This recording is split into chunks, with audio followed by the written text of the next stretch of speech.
Do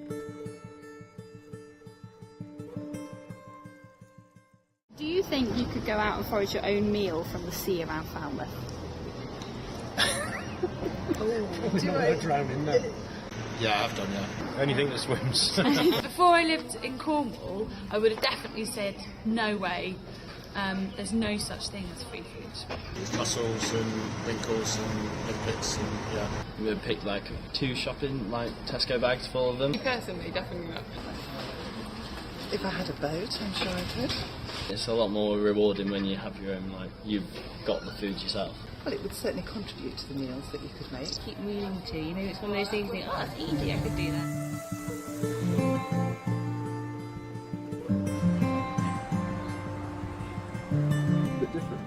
How's it taste? Kind of feels sweet. And so they won't grow much bigger. Ah! Bigger than that! Yeah, I think it's. I think in these days where you want to, spare that bit of money, then it's a good thing to do it. You haven't impacted the environment that much if you keep your impact low. So you stick to the minimum size. You don't take too much at one time, just enough for your own consumption. Everyone should be out in the natural environment and doing some very light picking and taking a little bit of food back for one meal. Too many people are out foraging, and if it's unchaperoned, if it's unregulated, then there might be a problem, so we have to be very careful. Gosh, the laws are a little complex. Basically, if it's private land, you need permission from the landowner. If it's public land, then you need to know if it's protected or not. Then there's also kind of guidelines through DEFRA, so they tell you landing sizes of certain, if you're foraging shellfish, for example.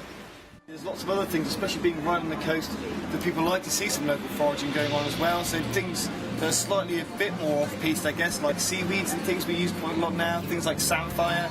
You can order those from your suppliers themselves, but if the tide is right, we go onto the rock pools ourselves and pick samphire, which is really nice, deep-fried in a tempura batter, maybe with some oysters and things like that.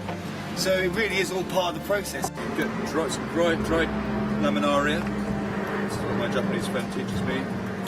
Put that in water, bring it just before the boil, and then let it stay. Because if you boil this, you get a bitter taste. It doesn't matter that much. And you simmer it gently for about half an hour, maybe an hour. You then put some miso paste in it, put a chopped spring onion on there, miso paste. Like my life. Okay. Do you want to try some reproductive organs of the Ascophyllum nodosum? Okay. This one here is really nice and salty. Huh? No, pick it yourself. Pick it nice. Yeah. It's really salty. That's different sperm.